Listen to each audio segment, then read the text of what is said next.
It feels great, now finally, after so long of, because I knew when I was a little kid that I was going to have to be a fighter or be a martial artist. And Have to. yeah, I mean, have to really, as much as my dad like wants to make it feel like he didn't put pressure on me. And he did, people say he teaches invisible jiu-jitsu. Well, I'll talk about invisible pressure. Like, yeah, like at an early age, when I'm a little kid, I can kind of always see, how much my dad trains and how big he is a part of what he does in the world and how much people respect him and how much recognition he gets. So from a very early age, you want to replicate that and you want to do, what your father does if it feels like cool to you. And it's always been really cool to me. Of course, when I was like younger, up until like 12 years old, I used to skate a lot, and jiu-jitsu was kind of whatever. But I knew that in the future that was what I was gonna have to do, no matter what. So it came to a point where I kind of put skateboarding aside, and I had gotten hurt skateboarding a bunch of times, and I was like, you know what, I don't care about skateboarding as much as I do jiu-jitsu. I'm not gonna be as good as a skateboarder as I can be with jiu-jitsu, which this kind of all clicked for me.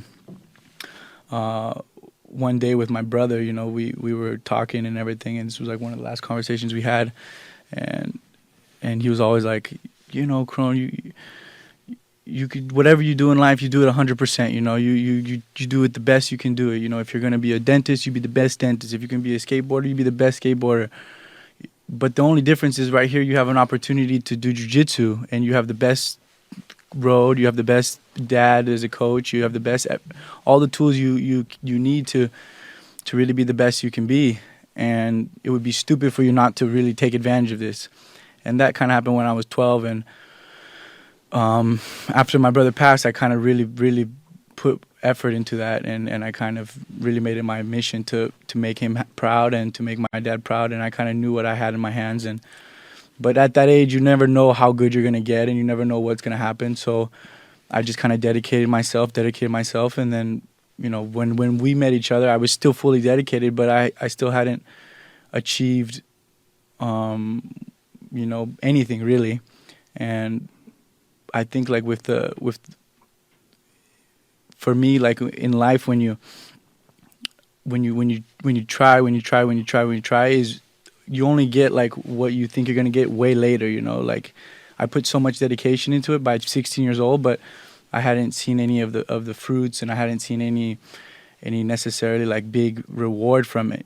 So it was basically just the passion of being able to train jiu-jitsu and being able to do what I knew was my mission. And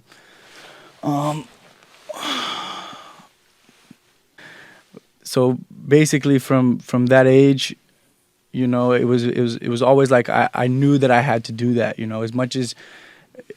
As much as things would always, like, there's always like little things that go in your head that you might want to like change or whatever. But in my mind, it was never an option not to do jiu-jitsu, and never an option not to be the best I could be and to be the best in the world. That was always like where I was going to be. I never had a plan B. I never had well, I was just going to try this, and then if this doesn't work out, I'll try. I never had that. For me, it was always, this was where I put my energy in. So I kind of just put my energy into it. And, from a very early age, from 12, 13, 14, everybody knew me as Kron, Hickson's son. Oh, you're Hickson's son. Oh, you're Hickson's. So I already kind of hated that. I hated being called Hickson's son. I hated being called Hawkson's little brother. I hated being called somebody that I wasn't, and like being recognized for something that I didn't do. Somebody other than who you are. Yeah. So I kind of always knew that if I wanted to climb out of this name and climb out of this shadow, I would have to work twice as hard, and it was going to be, a real obstacle for me to get past this. And that's what in my mind, that was my ending goal. No matter what, I wanted to be my own man.